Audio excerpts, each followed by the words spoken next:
I assume if you're gonna have wheat, it'd be milling. Yeah. Yeah. You go into it, it's all food. And if it doesn't make food grade, then it gets shunted off into feed. Right, right, right. And I think that's where people are like, well, if I'm only getting $2.50 per bushel of wheat, why am I growing wheat, type of Yeah. thing. And the other thing that happens in this equation, when wheat is priced really low, the market's telling us, okay, this is feed. It's not food. That's the other part of the equation that kind of gets lost.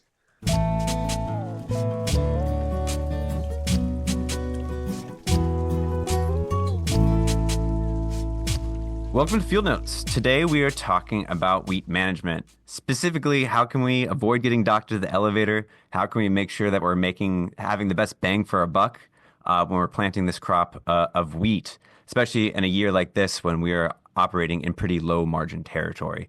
To talk about it today, we have Charlie Hammer, a farmer near Beaver Dam, Wisconsin, and Bill Stangel of Soil Crop Solutions. That's not what it is. Crop Soil Solutions. Soil Solutions Consulting. Cool. There we go. Bill Stangel of Soil Solutions Consulting. Thanks for coming on today. Excited to talk with you all about wheat. Charlie, can you start us off and talk a little bit about your farm? Well, we're some diversified here between corn, soybeans, and wheat. We we put wheat into the rotation. I'd have to say back probably about 10, 12 years ago, and maybe not to the extent we've had the last 4 years or so. But we'll end up planting approximately 250 to 400 acres of wheat behind soybeans. And a lot of that acreage will dictate by how fast you get the soybeans off and wheat planted in fall. Now, Bill's got some statistics here about planting wheat, and I think Sean Conley also has had about getting your wheat planted early, potentially before uh, that October 1st date even. There's good data to show that it should be planted as soon as you can. And so we'll end up with 250 to 400 acres of wheat, and then about 650 of soybeans, and then about 650 to 700 of corn. And our wheat has always followed soybeans. Great, thanks. Bill, can you talk a little bit about your business and how you work with wheat? Well, I've been doing the independent crop consulting gig for uh, this will be 40 years this year. And I've been working in South Central Wisconsin, actually started out in Illinois for a couple of years and then moved back to Wisconsin. And have been working with typical agricultural operations throughout the South Central Wisconsin. Started out primarily with uh, dairy farms and a mix of crop cash grain farms. And right now I'm working primarily with cash grain farms. I don't have any dairy operations any longer. I've narrowed my practice down quite a bit, but I do work with some livestock operations yet, heifer raising and beef raising operations. But the focus of my service is to bring a level of management to the table that uh, relies heavily on the scientific information that we've got out there that we can apply to the field with a high degree of certainty or probability of getting the right response, and then bringing a few years of experience into the equation as well to kind of fill some of the gaps in. And so, with the objective to just raise the level of management that we have going into those acres that we walk across. Great. And Charlie, you mentioned that you grow quite a bit of wheat compared to a lot of farmers who maybe have a 40 acre here or even less if they're throwing wheat into their rotation. And so can you talk a little bit about how when you're managing this wheat, how you go about making grade, so to speak, thinking about when you go to the elevator, making sure that you're getting that top price, that you're not getting docked because of dawn levels or because of kernel size or what test weight, what have you. Can you talk a little bit about that process? It starts out as management of the wheat. Uh, First of all, the potential for dockage on vomotox and some of those other issues definitely is before harvest is to, and then in the growing season is to monitor that and apply fungicides or to alleviate, mitigate some of the problems you could have with, and it depends upon your growing season. If it's hot and dry, well, then it's not as big an issue as if it's wet and cool. And so you would have to start there, and then you might have to look at, depending upon your acreage and how you would handle it. You should have the ability possibly to run it through a grain dryer, or I call it grain conditioning, and harvest at a higher moisture and run it through a dryer and preserve the test weight and the quality that way. The big difference. So, you cannot treat that crop as just say, if you're going to raise it as a cash crop, you don't treat it as a minor crop. You treat it as a uh, enterprise or a source of revenue that you'd want to monitor it real closely. Same as a grain corn or soybean crop. Yeah, I think what Charlie brought up, we kind of work as a team on how uh, this crop comes together for us. You know, Charlie hit the nail on the head with stating this is not, it can't play second fiddle to the other crops in the system. Uh, we have multiple reasons for having wheat in the rotation to start with. And uh, one of the fundamental reasons we have wheat in the rotation is we see the benefit it gives us to the other crops in the rotation. The beans have definitely take advantage of having one more year away from being beans in the rotation. Corn can do pretty good in a corn bean rotation, but or my observation has been some of our best corn has been following wheat uh, in this system. But we start out yield objectives that are considerably higher than what our state averages are. We're missing the boat on many acres in the state with low expectations. We walk into this with the objective we're working in that 120 bushel uh, is our target, and we're striving for more than that. And with that, as with any other crop, we have to have the table set so that we have adequate fertility in terms of soil test levels, adequate fertility in terms of feeding the crop as it's needed uh, pre-plant or uh, early spring, and then managing nitrogen uh, as the crop develops and tweak it for the season that we're dealing with. So when it comes to disease management, we're all specifically focused in on our leaf diseases, stem diseases, and in some cases we have some soil-borne diseases that crop up now and again that we have to manage. But the big marketing hurdle is always Fusarium head blight, scab, and we can reduce its impact with management fungicides. We can't eliminate it. We can only reduce it. And I guess the approach that I try to implement is we want to have the table set so that we are managing every opportunity that we're presented with to be in the best position as we get into that grain fill period that we can finish the crop off strong and keep it alive for as long as possible. Great. And for, we've both of you talked about fusarium. And I think that is, from a management perspective, probably the most limiting aspect of maybe, making grade, of getting that kind of more premium at the elevator. And is that in every year you're going to go out no matter what type of situation and spray a fungicide, or is that kind of based on the conditions? Charlie said if it's hot and dry, it's maybe not as necessary.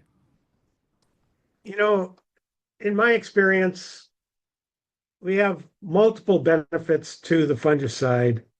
And one component we haven't mentioned up to this point is straw. It's in this operation, straw is a significant portion of the revenue stream and margin. And Conley's data and other data that I've been seeing in recent years, if you are marketing straw, it's a no-brainer, regardless of what you're doing for fusarium head blight. That becomes disease management in general. When we're talking about fusarium, that's specific chemistry and specific timing, but disease management in general, if you've got disease and you're marketing straw, you're going to take a yield hit if you are not treating for disease in wheat, plain and simple, at least in our environment. There are very few years.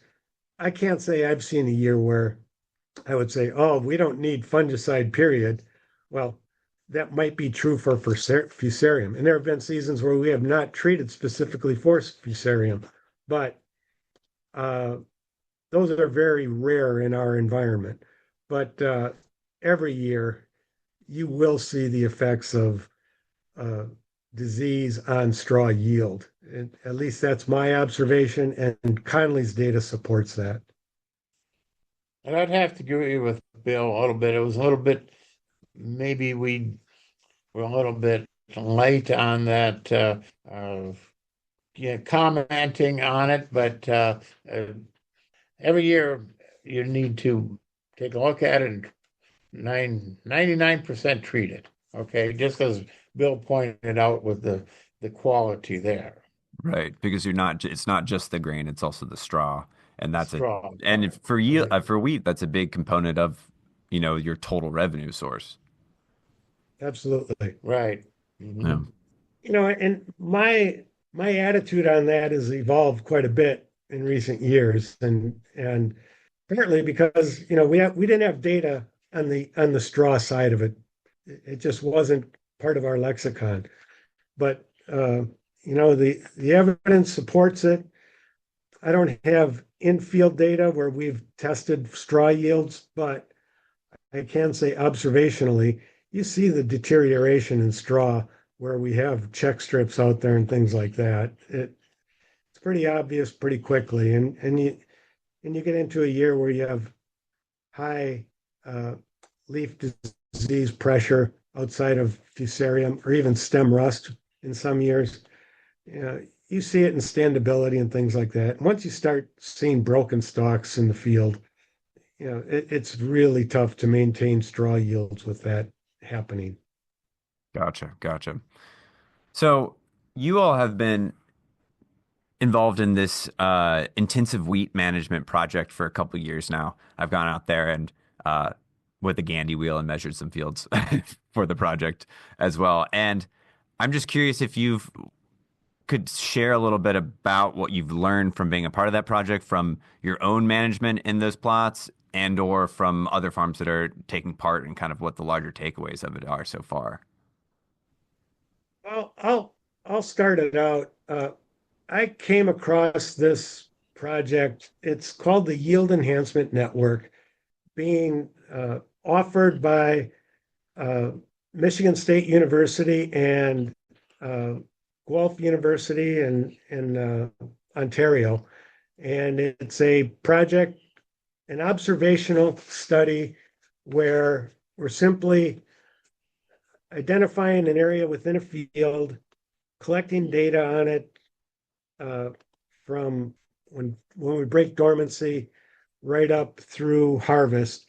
And we're just collecting observational metrics like tissue analysis, couple plant analysis samples during the season, uh, a grain sample that is analyzed for milling characteristics and various quality parameters, uh, stand density, straw yields, just a whole list of observations. And then that data is compiled and we get a report every season to say, here's your data for your site, and here's how it compares to the rest of the farms that are in the system.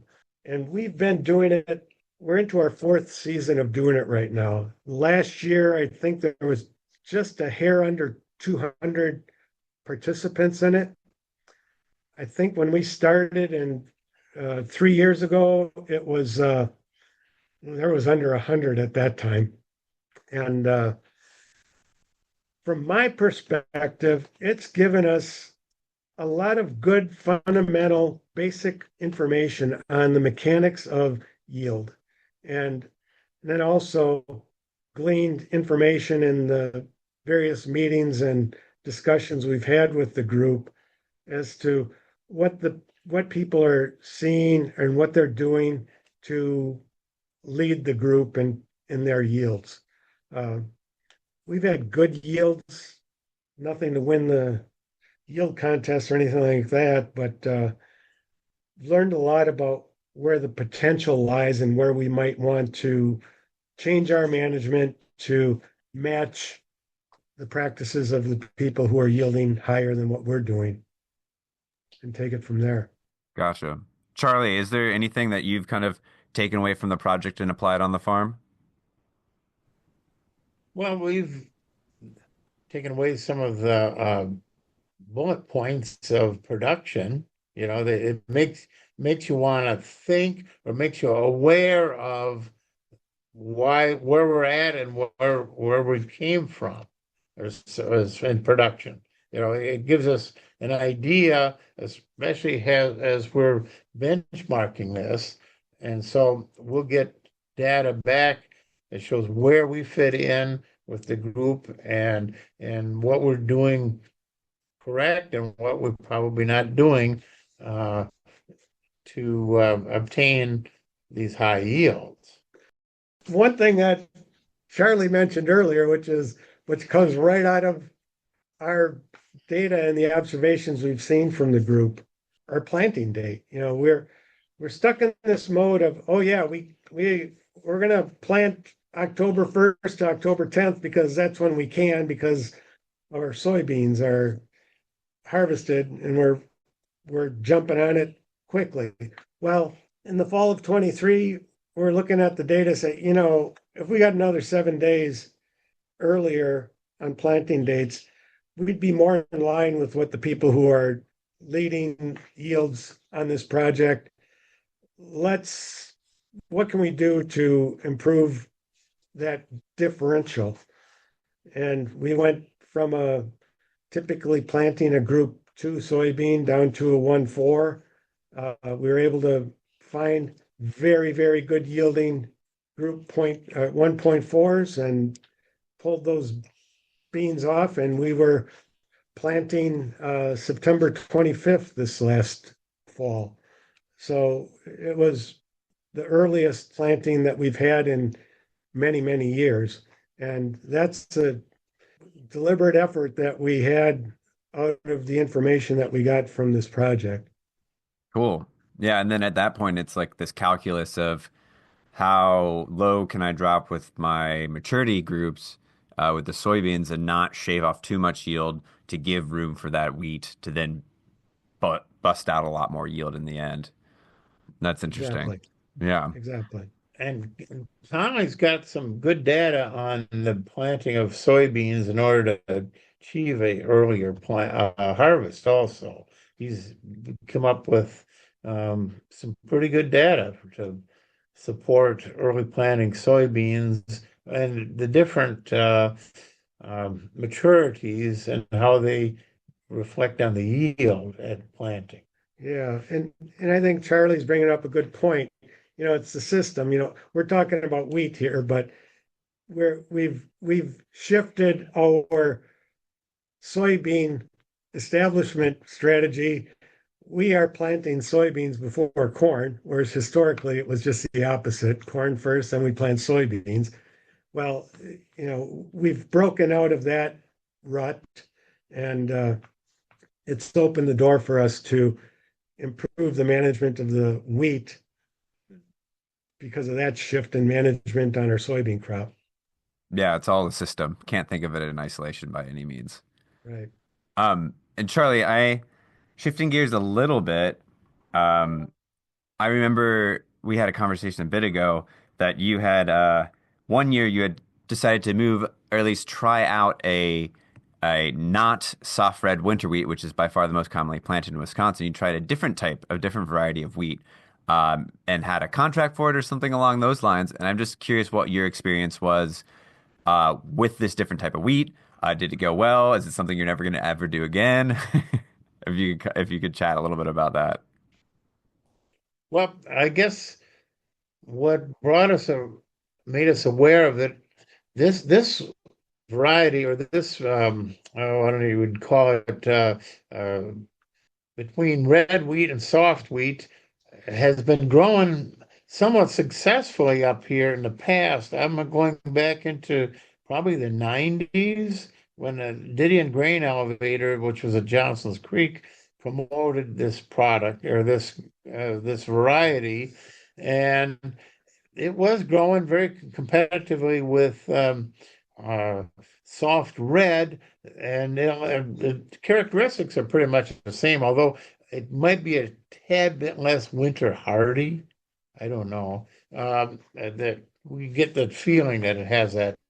Uh, One of the drawbacks would be that, but it can go into the soft red market. We understand from Michigan. Michigan's a big state that grows a lot of it. Okay, and so like I said, back in the 90s, Didion was successful at it. The issue you had with growers was that it has a tendency to sprout in the head a little quicker than your average variety of soft red. So, as most producers that would grow that will tend to, and most producers, even as I mentioned earlier about conditioning, I call it grain conditioning, but grain drying. Um, if you wait till you don't get docked on moisture, I think it's 13.5 as your dock, or you like to be under 13. Well, 13 or less, and you might get a dock at 14, but then it starts ratcheting up.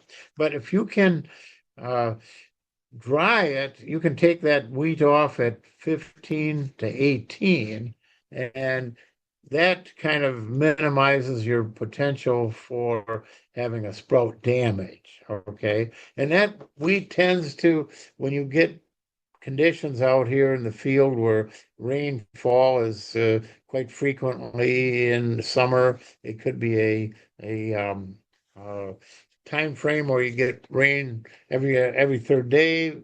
Wouldn't have to be heavy, but some. So that's what kind of took the edge off of growing it 15, 20 years ago. And so if you're going to do it, you'd want to be able to harvest earlier and condition that grain to for storage. Gotcha. And this is soft white, right? Soft white wheat, yes. Gotcha. And and other than the pre-harvest sprouting, is it more susceptible to fusarium or is it managed pretty similarly to the soft reds? Bill can chime in, but it's management as far as uh, fungicides, herbicides. Your fertilization is pretty close to what the soft red is. Yeah. What we have when dealing with soft white wheat as a class, I don't know if you could say it's any better or worse than soft red, um, but it boils down to more of a varietal difference. So you need to know its vulnerabilities, and uh, the soft white wheat we grew last year is one that's done quite well in Michigan over the years, uh, but it was more vulnerable to a number of diseases than soft reds that are growing typically here. But I wouldn't attribute that to the class as much as I would. It's just a varietal difference. So it's a very good yielding variety, and when you have uh, I would look at it the same way. If we had a very good yielding red, soft red, that required a higher level of management, but it yielded and delivered. If you managed it, we're gonna give it a whirl, see if we're up to the task. And that's how this one shook out this year for us too. Uh, it was interesting to see it. It was a very it had some unique characteristics in the field that I thought were really advantageous, physiologically. One thing that stood out with this variety for us, our uniformity in head size or head height was wonderful. I haven't seen that uniform uh, plant height and head height very often through my years of doing this, and it exposed us to some new uh, genetics and materials out of Europe that I hadn't seen. And it's like, hey, this is interesting stuff, and it yielded very, very well. It was right up there with everything else that we were producing. So Gotcha. And were you able to get a premium on the price for that wheat, or was it just to try it out more so? More or less try it out. So we've had in the past, it's been probably 10 years since we've had some prior, and that went into the pharmaceutical market, and which is very finicky as far as quality and what you're working with. and in general, for white, there is a premium over red. Uh, the challenge becomes how far do you have to go to get that premium? Uh, it's the potential's there. The opportunity may come back again. It's a matter of going out and finding where these opportunities lie and see if we can deliver what they're looking for and put it on a truck and not have that eat up all of that premium. That's really what we're trying to achieve in this equation. Right, makes total sense. So, I just kind of want to wrap things up by asking you both, I guess, where do you see wheat production in Wisconsin heading? Do you imagine in the future, in the near future, that you'll see more acres of wheat in the state, more intensively managed like you all have been doing, aiming for higher yields, or where are we headed? My opinion is it's the market is really saying, "Hey, we got a lot of wheat here," and right now, I think its numbers are going to be down eventually. I mean, it's it depends upon the level of management you want to put at it. Okay, if you want to get this in and you want to have soil, if you want to work with your soils and work into cover crops and emphasis on soil somewhat, you'll probably would channel some acreage into the wheat as a rotation. Then again, if you're just going to plant it, put some fertilizer on it, maybe a fungicide, and walk away and come back July 1st, say, oh, we're going to combine wheat. You might be missing out on it quite a bit. So it depends upon the level of management people want to put into it. I think from my perspective, what Charlie brought up one aspect we didn't discuss at all, and this is what we're able to do with cover crops following that wheat crop. We've been able to capitalize on that and maximize it with using legumes or various mixes to push biomass and just really do a bang up job with cover crop production following wheat. I'm of the opinion there is tremendous opportunity for wheat moving forward. The market's always going to be fickle, and the question is, are we going to position ourselves to capitalize on those windows of opportunity where the market says, hey, we're going to pay you for wheat? You got to be ready to play when that opportunity arises. And I look at where we are in Wisconsin with average wheat yields and look around and how that compares to other states and provinces. We have room for improvement. There's no question about it. Kentucky made a deliberate effort starting back in the 90s to change the trajectory of their wheat production. And there was a concerted effort by some in the private sector and the University of Kentucky to really go after it and put together systems that are consistent with what we know improves yield. And they have had tremendous statewide yield average increases. We jump over to Ontario, their wheat yields across the province, we're talking a province that plants about 1 million acres of wheat every year. This past year, 24, they were just under 100 bushel per acre for a province-wide average. And they're consistently, in the high 80s and in the 90s on an average. So, I look at that and say, hey, we've got room for improvement within this state. We have the climate to produce it. And then we look at the beneficial aspects of it from a rotational standpoint. The profitability of a 3-year rotation with high yielding wheat, it's increasingly difficult to do the same profitability with a corn soybean rotation.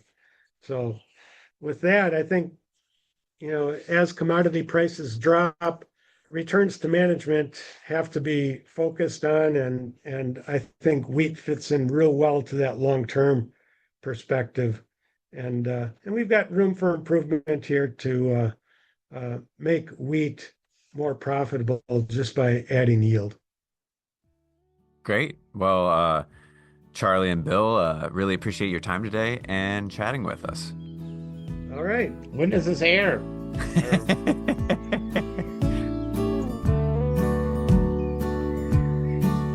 Thanks for listening. This has been Field Notes from UW-Madison Extension. My name is Will Fullwider, Regional Crops Educator for Dane and Dodge Counties. A big thank you to Joe Ryan for creating our theme music and to Abby Wilkie-Maki for our logo.